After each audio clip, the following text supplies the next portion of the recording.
So hi, I'm KB with Nerdophiles. How are you? Oh, good. How you? Look I'm at doing those well. lovely paintings behind you. Where you get those? Thank you. Thank you. Somebody special gave them to me, you know? Oh, I hear you. Well, what an exceptional film. Joyce kind of orchestrates this reunion between LaRon and Terrell. So what do you think is LaRon's kind of greatest fear walking into that initial meeting with Terrell? Um, that he's not going to be forgiving. Mm, I think that's his greatest fear because it's been years. It was a lot of years that went by, like 15 or so, right? I think his greatest fear is that he wasn't going to be forgiven, and also is he going to see him differently than he had previously saw him because LeBron is a different man now. But it took Joyce saying that over and over, but still he wasn't going to believe that mhm. because he remembered what he remembered. So yeah, I think that was the greatest fear of, feeling that will he accept the new me? Mm. And it's so interesting. By the end, I do feel like Terrell accepts the new LaRon, but LaRon still doesn't get what he wants, right? He wants a new and kind of lasting relationship with Terrell. And while Terrell forgives him, he doesn't get that. Terrell is like, I forgive you and I release you. So, what do you think is kind of the biggest lesson that LaRon learns from Terrell? And how does that help LaRon maybe even just forgive himself? Well, that's a great question. I think without trying to give it away, but I will say this. Sometimes forgiveness is not what it may look like to you or to the other person, but you got to accept that.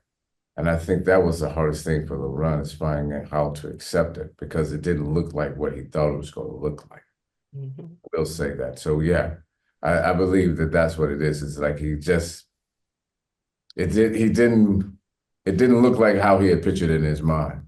It didn't look like what it was in his prayer closet. You know what I mean?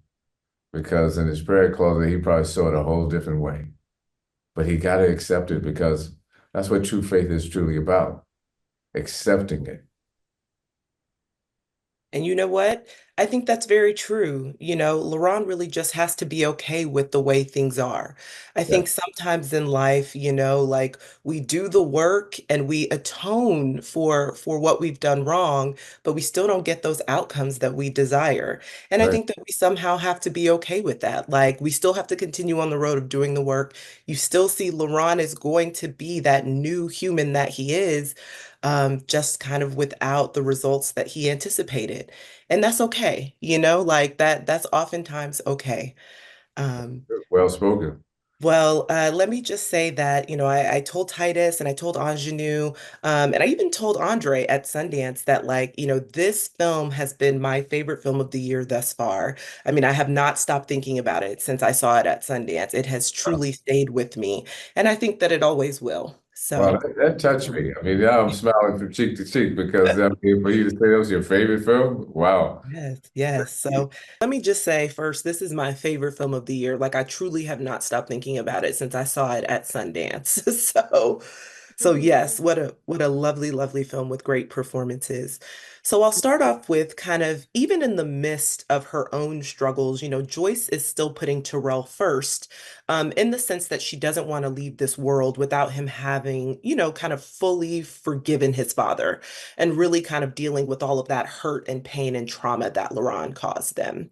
So can you share when is the point that you feel like, Joyce really forgives LaRon and how that opened up her heart to really help her son do the same?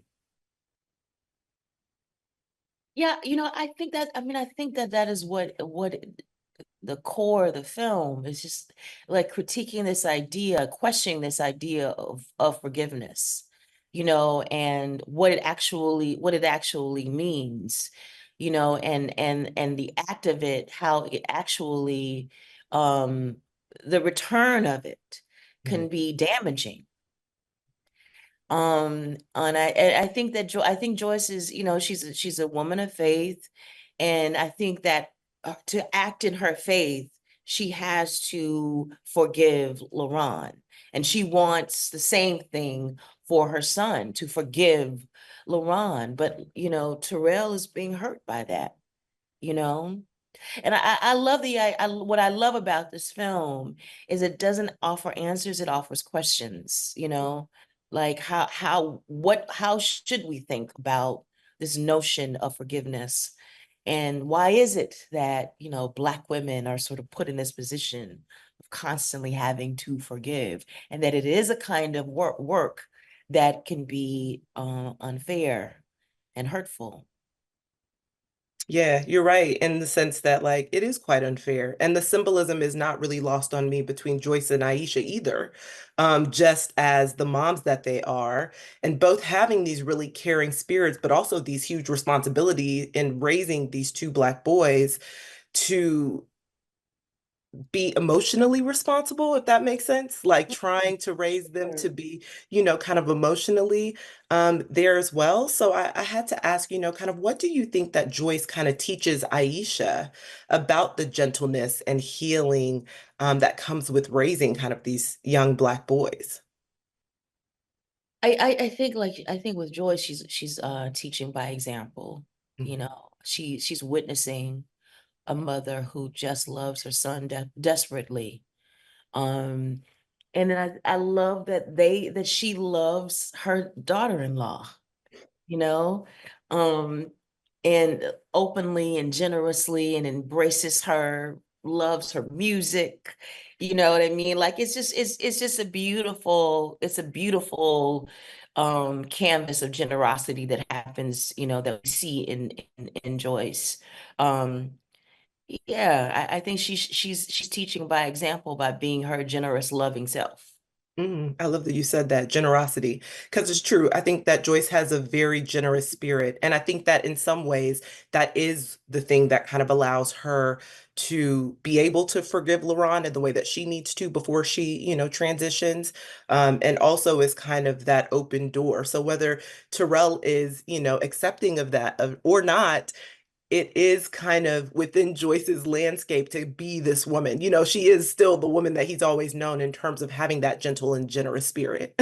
So, Exactly. listen, just thank you so much for taking the time to chat with Nerdophiles. Really appreciate it. Again, this film, you're right. I think it does allow us the space to ask more questions, but it also is just so beautifully done and it's so beautifully layered and complex and just great performances all around. Thank you so much. Listen, I just told Anjanou I have not stopped thinking about this film since I saw it at Sundance. It's truly, truly a beautiful and deeply layered film. Mhm. Um, so can you share a little bit about the choice to showcase Terrell forgiving LaRon, but also, not allowing LaRon the space to be in Terrell's life in the way that he desires? Why was that an important part of the forgiveness journey to showcase? Um, there is this writer and uh, uh, minister. His name is Christian A. Smith. He's also a friend of mine. Christian says forgiveness requires the renegotiation of boundaries. Mhm. We think about it in that way often. I think we're taught to think about forgiveness as this thing that we do at one moment. You forgive and you forget. But in the idea of forgiving and forgetting, we are telling victims, we are telling them that their suffering doesn't matter. We are telling them that it's more important that you don't be healed and you let this person go on as though it never happened. And that's not healthy. That's not safe. It's not beneficial to us. And so what Terrell is saying, the kind of forgiveness he's talking about is not one where it's like, I forgive and I forget. The forgiveness is about letting go of a burden. I'm not carrying this anymore. I can't afford to carry this anymore. I don't want my children to pick this up and carry this anymore. And you don't owe me anything anymore. I release you from that debt. I'm not carrying it and you don't need to carry it. But that does not mean I need to put myself back in an unhealthy situation. You can forgive and unfriend somebody. You can forgive and not go to their house anymore. You can forgive and recognize we cannot be in a relationship. We are toxic for one another. And so I think it's important to recognize that the kind of forgiveness that we're talking about in this film is not your prototypical forgiveness. The kind of forgiveness that we're talking about is one that leads us to a generational healing. If we're going to heal the next generation, we can't pretend like the last things that happened didn't happen. We got to talk about it. Oh, I love the way you put that because I told Andre at Sundance that the entire film, it was like while Andre was living in the body of Terrell, he never breathes. Like you never see him on screen kind of fully breathe.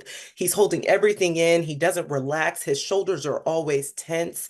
And so I like that you said it in this way because by the end, you see a release for Terrell. You Exactly. see him finally able to breathe. So for you, was crafting this project like a deep sigh and a release in any way? You know, kind of how did this project really reshape your own healing and relationship with grief and forgiveness? It completely changed how I think about forgiveness. Everything I said to you about forgiveness wasn't taught to me. What was said to you about forgiveness was as a result of making this film, which to me is a testament to the power of actually making art. I don't know how it's going to relate to everybody else, but what I'm telling you is for me, the compassion that I have for my father came through the process of sitting down and writing and asking myself questions. Why did he do what he did? If you had asked me when I was a young man, I would have told you that my father is the villain of my narrative. That is not true. My father is as much a victim of the circumstances as anybody else in the narrative. I hope when you watched the film, you didn't feel like, oh, that person's the hero and that person is the villain. Everybody had a little bit of dirt on their hands because we are all complicit in some way, and we don't heal unless we come together and actually talk about these things. That is so true. Listen, again, it is a truly captivating film. It's been my favorite film of the year, you know, by far. And let me just end by saying, you know, the art that you gave out at the Sundance premiere was so, so beautiful. And I still have that. So thank you for that. Thank you for this Oh, film. I'm And just glad. thank you for taking time to chat with Nerdophiles. Really appreciate it. Thank you, baby. Appreciate you. Have a great day. So. Thanks.